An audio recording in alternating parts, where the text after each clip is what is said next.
Hello， 大家好，我是 AK 老师，是一名风水师，也是一名占卜师。那我们继续上一集的搞什么明堂？明堂搞不好，事业做不好。好，那这一集呢，我们要讲一下外明堂对事业的负面影响。那关于内明堂对事业的影响呢，请看回去上一集。好，我们来看看这一张照片。那这张照片呢，我们可以看得到鞋子很多，感觉都很凌乱。那这样子的情况呢，外明堂呢对事业上的负面影响呢，到底又会怎么样呢？好，我们先来说一下，对于一般只是待在办公室里面的职员吧。如果外明堂是乱的话呢，很容易因为公司内部的问题，导致自己的事业也不顺利。比如说工作环境嘈杂，同事与同事之间不和谐等等的问题。再来呢，就是同事之间呢，他不帮忙或者出了问题，导致自己也变成了是另外一个问题。然后也会出现呢，老板上司很容易爱骂人的场景出现。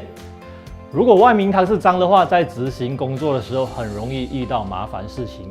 另外，老板所交代的事情呢，他往往都觉得你没有把他的要求做得很好，因此就算有升迁的机会，也白白的错失掉了。有时候呢，是老板上司呢交代的事情太多，没有办法在限期内完成，但是到最后还是自己被受到谴责了。以上呢听起来是不是都觉得对啊，都不是我的问题？那你现在是否明白了？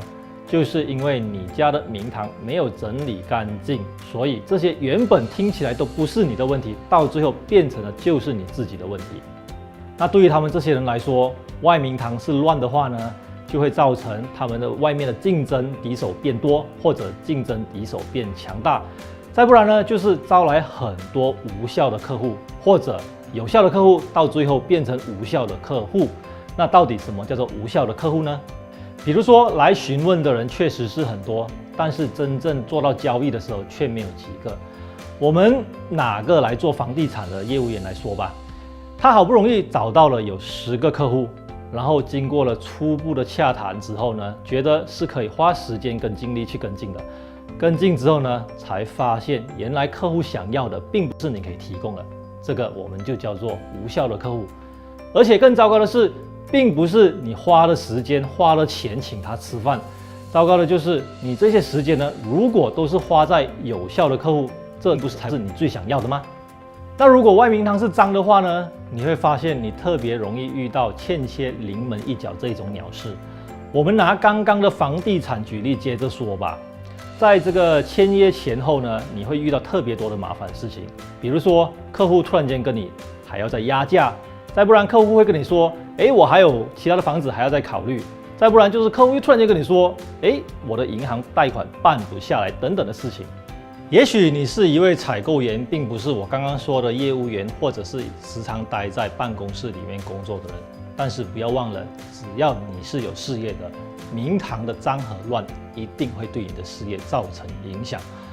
我们再举个例子好了，我们说一位理发师。其实这位理发师呢，他的功夫非常的好，但是他的明堂就是脏乱，所以造成了很多的问题。比如说他的内明堂脏乱嘛，那他的这个家庭就不和谐，时常吵架，睡眠不好，然后他带着不好的情绪去上班，很容易帮客人剪错头发，然后也很容易讲错话，得罪了客人。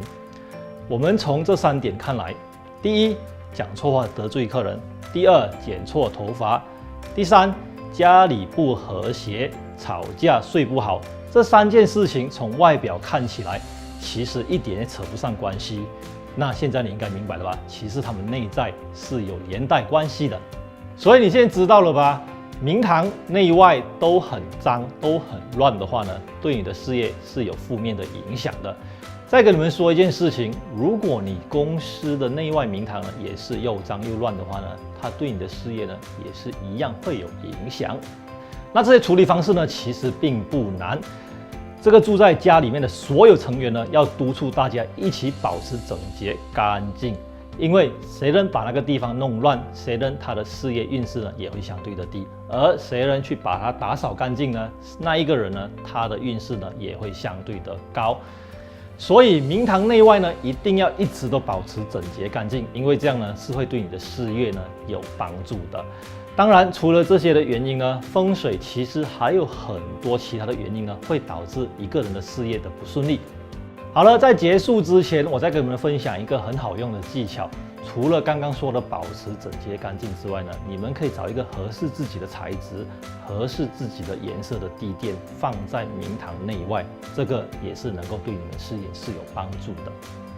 喜欢 AK 老师的视频的话呢，请点个赞或者分享出去。点赞跟分享越多呢，风水技巧也会透露的更多。好了，如果你们有问题的话呢，欢迎私讯我。如果想了解其他的题材的话呢，就在下面留言吧。好，我们下一期再见了。